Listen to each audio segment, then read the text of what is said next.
శిలువ మార్గములో మనకు కనిపించేటువంటి వ్యక్తులలో మరొక ఇద్దరు ప్రభువుతో పాటు శిలువ వేయబడిన ఇద్దరు నేరస్తులు. ఈ ఇద్దరు నేరస్తులు కూడా తాము తప్పు చేశారు కాబట్టి న్యాయపీఠము వారికి శిక్ష విధిస్తుంది. ఆ శిక్ష శిలువ శిక్ష. ఒకే రోజున వారికి కూడా శిక్ష విధించబడింది కాబట్టి ప్రభువుతో పాటు వాళ్లను శిలువ వేస్తూ ఉన్నారు. శిలువపై ఉన్నటువంటి ఆ ఇద్దరు దొంగలకు కూడా ఇక్కడ సమాచారము ఇవ్వబడుతూ ఉంటుంది, లేక సందేశము ఇవ్వబడుతూ ఉంటుంది. ఇద్దరికి ఇవ్వబడినటువంటి సందేశము ఒకటే. ఏమిటి ఆ సందేశము వాళ్లకు ఇవ్వబడినటువంటిది? ఒకటి, తండ్రి వీరు చేయనదేమో వీరెరుగరు, వీరిని క్షమింపమా. లోకా సువార్త 23వ అధ్యాయము 34వ వచనములో చదువుకుంటాము. అంటే క్షమాపణ. సిలువ వేయబడినటువంటి వ్యక్తి, శిక్షింపబడేటువంటి వ్యక్తి తనను హింసించినటువంటి వారిని చూచి వారికి ఏ విధమైనటువంటి శిక్షను దేవుడు వేయకూడదు అని క్షమిస్తూ ఉన్నారు. అది కేవలము తాను మాత్రమే క్షమించడము కాదు, కానీ తన తరపున, అంటే తాను నీతిమంతుడు కాబట్టి తన తరపున దేవుడు కూడా వారిని శిక్షించకూడదు అని వారి కోసము ప్రార్థన చేస్తూ ఉన్నారు. అది అత్యంత ముఖ్యమైనటువంటి సందేశము, క్షమాపణ సందేశము. మనము ఏ విధముగా ఎవరిని ఎలా క్షమించాలి అన్నటువంటిది అక్కడ మనకు అవగాహన చేయబడుతూ ఉంటుంది. కాబట్టి మొదటి సందేశము అదే. ఆ తరువాత అక్కడ నిలబడినటువంటి ప్రజలందరూ కూడా 35వ వచనములో ఏమంటూ ఉన్నారు? వీడు ఇతరులను రక్షించాను, కానీ ఇతడు దేవుని వలన పంపబడిన క్రీస్తు అయినచో తనను తాను రక్షించుకొననిమ్ము. రెండవది, ఈయన ఇతరులను రక్షించాడు. ఆ రక్షించడం రకరకాలుగా రక్షించారు. బాధల నుంచే కావచ్చు, వ్యాధుల నుంచే కావచ్చు, చివరకు మరణము నుంచే కావచ్చు. అంటే వాళ్ళందరూ చెప్పేటువంటిది వాస్తవము. ప్రభువు చేసినటువంటి లేక ప్రభువు ఇచ్చినటువంటి రక్షణ వాళ్ళు గుర్తించారు కాబట్టి దానిని అక్కడ వాళ్ళు చెబుతూ ఉన్నారు. ఆ రక్షణ ఇచ్చారు కాబట్టి, రక్షించారు కాబట్టి ఇప్పుడు ఏమంటూ ఉన్నారు?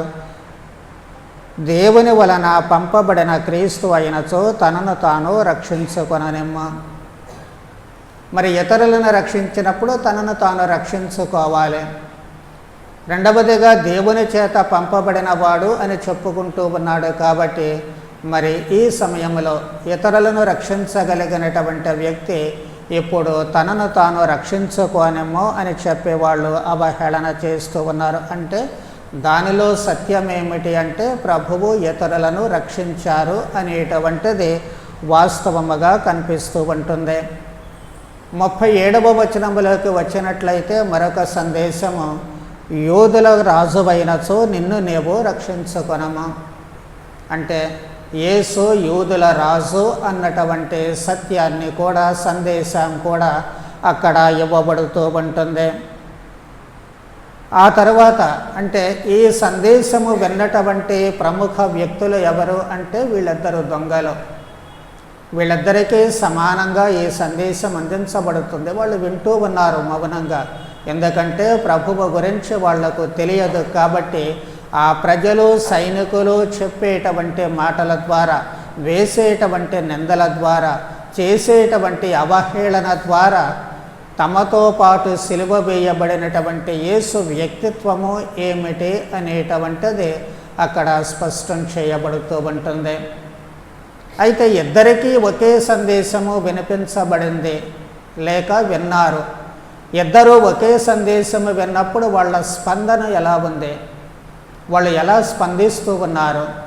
అర్థం చేసుకోవడానికి ఇద్దరూ ఒకేలా అర్థం చేసుకున్నారు, కానీ అర్థం చేసుకున్న తర్వాత వాళ్ళు స్పందించినటువంటి తీరులో తేడా మనకు కనిపిస్తూ ఉంటుంది. అక్కడ మొదటి వ్యక్తి ఏ విధముగా స్పందించాడు అంటే అవహేళన చేస్తూ ఉన్నాడు. మనము 39వ వచనములో చూచినట్లయితే, నీవు క్రీస్తువు కదా, అయినచో నిన్ను నీవు రక్షించుకొని మమ్ములను కూడా రక్షింపము. నీవు క్రీస్తువు కాబట్టి ముందు నీవు రక్షించుకో. నిన్ను నీవు రక్షించుకుంటావా లేదా తర్వాత సంగతి. నీవు క్రీస్తువు కదా, మాపై దయచూపి మమ్మ కూడా రక్షించు నాయనా అని ప్రార్థిస్తే అది వేరే విషయం. కానీ నీకు చేతనైతే నిన్ను నీవు రక్షించుకో, ఆ తర్వాత మమ్మల్ని కూడా రక్షించు. అక్కడ బయట చెప్పినటువంటి ప్రజలతో పాటు ఈ శిక్షను అనుభవిస్తున్నటువంటి ఆ నేరస్తుడు కూడా ప్రభువుని అలాగే సవాలు విసురుతూ ఉన్నాడు. ఇది వాస్తవానికి సవాలు. ఏమండి మమ్మల్ని రక్షించండి అని అంటం వేరు, నీకు చేతనైతే నన్ను రక్షించు అనడం వేరు. నాకు ఆకలి అవుతుంది, ఒక ముద్ద భోజనం పెట్టండి అని అడగడం వేరు, నువ్వు మంచోడు అయితే నాకు భోజనం పెట్టు అని చెప్పి అనడం వేరు. ఈ రెండిటికి చాలా తేడా ఉంటుంది. ఇక్కడ ఈ దొంగ సిలువ వేయబడినటువంటి ఈ మొదటి దొంగ చేసిన పని అదే. తనకు ఉన్నటువంటి అవసరాన్ని చెప్పి దానికోసం అడగటం కాదు, కానీ అవతల మనిషి యొక్క శక్తియుక్తులను హేళన చేస్తూ వాటి ద్వారా నీకు చేతనైతే నన్ను కూడా రక్షించు అని చెప్పి అక్కడ సవాలు విసురుతూ ఉన్నాడు, అవహేళన చేస్తూ ఉన్నాడు, లేదా ప్రభువుని నిందిస్తూ ఉన్నాడు. ఇది మొదటి దొంగ స్పందించినటువంటి తీరు.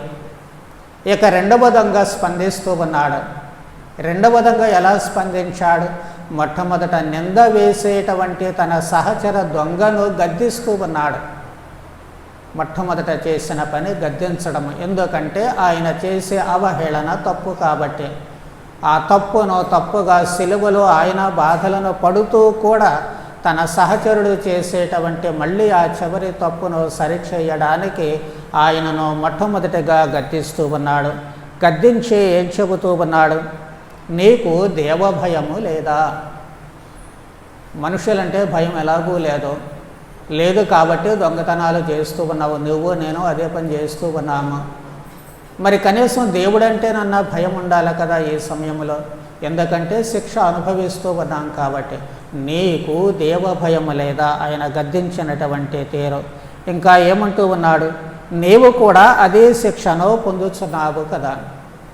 నీవు ఎవరినైతే నిందిస్తూ ఉన్నావో ఆయనకు వేయబడినటువంటి శిక్ష, మనకు వేయబడినటువంటి శిక్ష ఒకటే, అది శిలువ మరణము. శిలువలో కొట్టి చంపడం. శిక్షలో తేడా లేదు.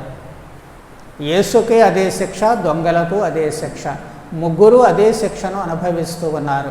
కానీ ఆయన ఏమంటూ ఉన్నాడు? మనకు విధించిన శిక్ష న్యాయసమ్మతమైనది. మనకు విధింపబడినటువంటి ఈ శిలువ మరణం న్యాయసమ్మతమైనది, అది గుర్తించాలి. కాబట్టి అవతల మనిషిని గద్దిస్తున్నాడు. గద్దిస్తూ మనకు వేయబడినటువంటి శిక్ష న్యాయసమ్మతము, కానీ మనతో పాటు ఉన్నటువంటి ఈ యేసుకు వేయబడినటువంటి శిక్ష న్యాయసమ్మతము కాదు. ఎందుకు? ఈయన ఏ తప్పిదము చేసి ఎరగడు. ఆలోచన తీరులో నక్కకి నాగలోకానికి ఉన్నంత తేడా కనిపిస్తూ ఉంటుంది. ఆయనేమో నీకు చేతనైతే మమ్మల్ని కూడా కాపాడవచ్చు కదా అని ఒక మనిషి అంటూ ఉంటే, ఈయనేమో అసలు నేరం చేశాడా ఈ మనిషి, చేయలేదా అనే దాని గురించే ఆలోచిస్తూ ఉన్నాడు. కాబట్టి మనమేమో మనం చేసినటువంటి పనులకు, దొంగతనాలకు, దోపిడీలకు శిక్ష అనుభవిస్తూ ఉన్నాము. కానీ ఈ మనిషి ఇవ్వబడినటువంటి సందేశాన్ని అర్థం చేసుకుంటే ఏ విధమైనటువంటి నేరము చేయలేదు, ఎలాంటి తప్పు చేయలేదు అని చెప్పి అక్కడ స్పష్టంగా చెబుతూ ఉన్నాడు. వీళ్ళిద్దరిలో కలిగినటువంటి స్పందన అదే. ఆ స్పందనకు ఫలితము, ఒక మనిషి ఏమో నింద వేశాడు కాబట్టి అక్కడితో ఆగిపోతూ ఉన్నాడు. రెండవ మనిషి అర్థం చేసుకున్నాడు కాబట్టి ఆ మనిషి ఏం చేస్తూ ఉన్నాడో దాని ఫలితంగా యేసు, నీవు నీ రాజ్యములో ప్రవేశించినప్పుడు నన్ను జ్ఞాపకం ఉంచుకొనము. ఎందుకంటే వాళ్ళు అన్నారు కదా, సందేశం తనకి ఇవ్వబడింది, నీవు యూదుల రాజు అయినచో నిన్ను నీవు రక్షించుకో అని. కాబట్టి ఈయన యూదుల రాజు అనేటువంటి సందేశం ఇవ్వబడింది. ఆ సందేశాన్ని ఆయన స్వీకరించాడు కాబట్టి అక్కడ ఉన్నటువంటిది యూదుల రాజు కాబట్టి ఇక్కడ రక్షించడమా రక్షించకపోవడమా అనేది అనవసరము. ఆయన తనను తాను అక్కడ శిలువ బాధల నుంచి కాపాడుకోవడం లేదు, కాబట్టి మనల్ని కాపాడమనడంలో అర్థం లేదు. దీనికంటే లోతైనటువంటి భావభేదం ఉంది.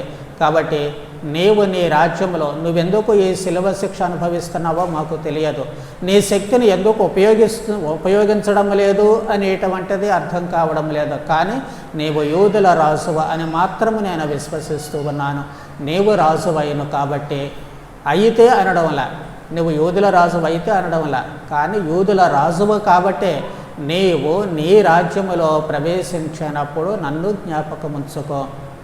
నీ రాజ్యంలో ప్రవేశిస్తే నన్ను కూడా జ్ఞాపకం ఉంచుకొనడం వల్ల, మొదటి దొంగ చేసినటువంటి తప్పు నేను చేయడం వల్ల. అందుకే నీ రాజ్యంలో ప్రవేశించినప్పుడంటే నీవు ప్రవేశిస్తావు అన్నటువంటిది నేను గట్టిగా నమ్ముతూ ఉన్నాను.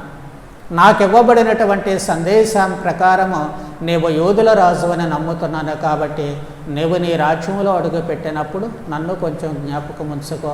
నీతో పాటు సిలువ వేయబడినటువంటి మరొక దొంగ ఉన్నాడు అని జ్ఞాపకం చేసుకో. ఎందుకు జ్ఞాపకం చేసుకోవాలి అంటే, తండ్రి వీళ్ళు ఏం చేస్తున్నారో వీళ్ళకు తెలియదు కాబట్టి క్షమించండి.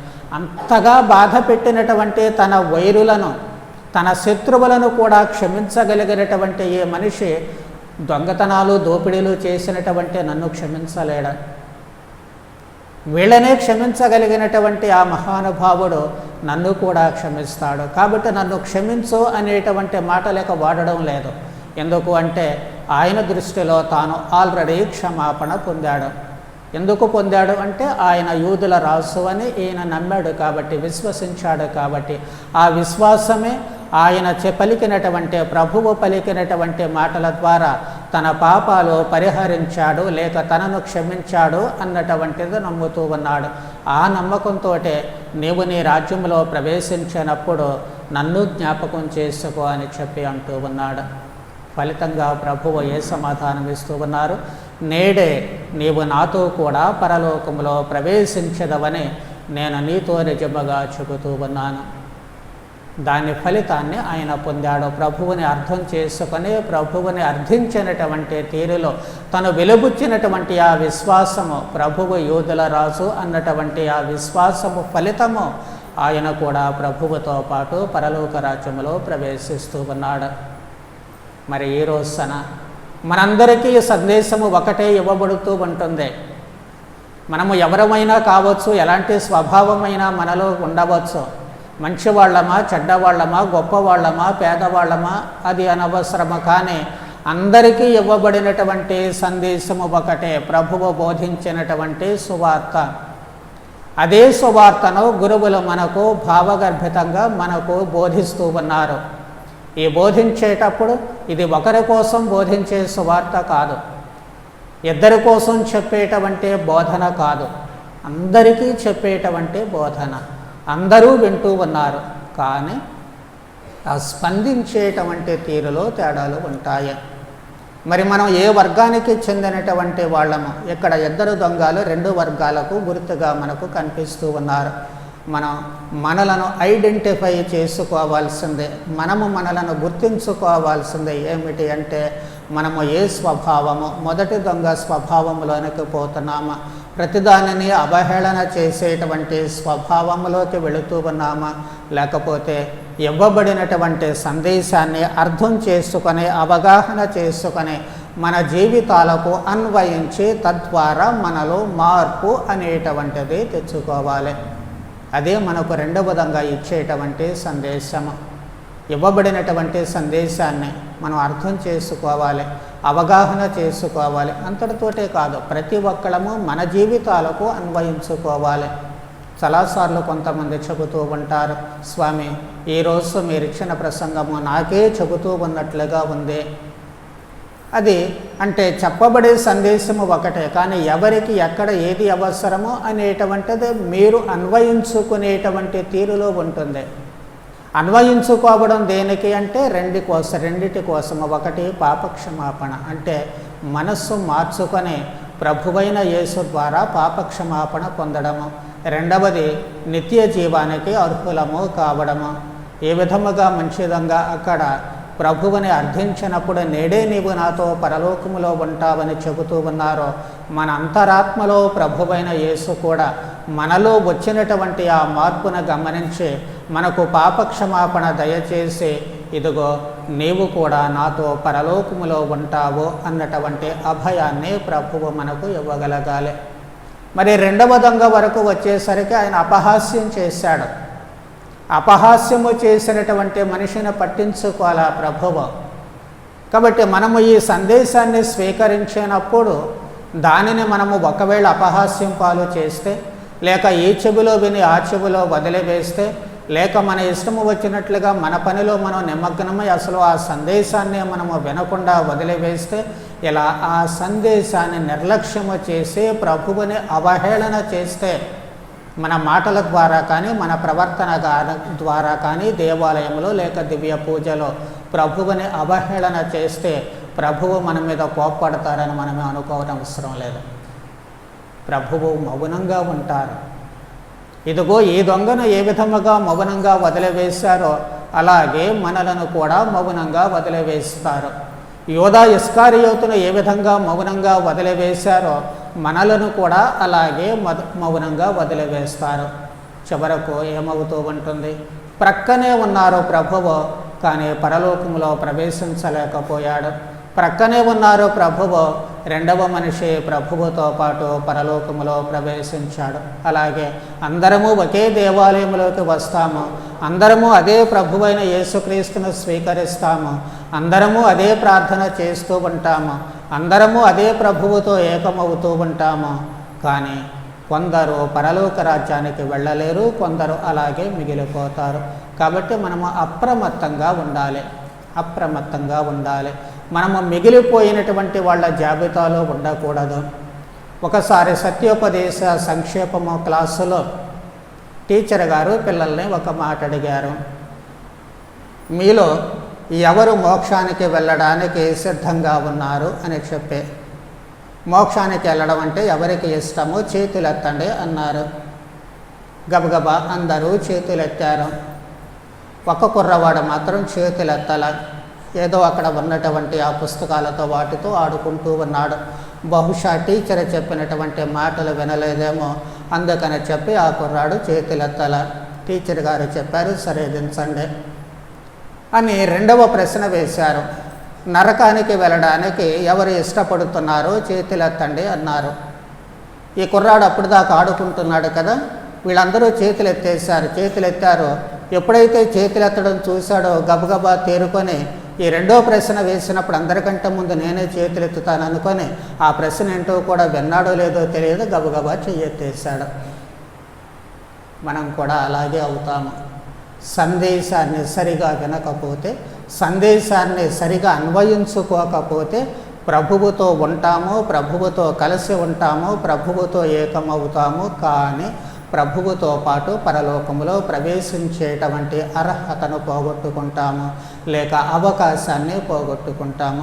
అలా పోగొట్టుకోకుండా మనము ఏ విధముగా సందేశాన్ని విన్నప్పటికీ బైబిల్ గ్రంథం చదవడం ద్వారా కానీ ఉపదేశాల ద్వారా కానీ ఎలా మనము ఆ సందేశాన్ని విన్నప్పటికీ దానిని మన జీవితాలకు అన్వయించుకొని మంచి దొంగ మాదిరిగా పరలోక రాజ్యంలో ప్రవేశించేటువంటి అర్హతను పొందేటట్లు మనల్ని మనము మలచుకుందాము. అందుకు అవసరమైన వరాలు దయచేయమని ప్రభువనే ప్రార్థన చేద్దాం. పితా పుత్ర పవిత్రాత్మ నామమున.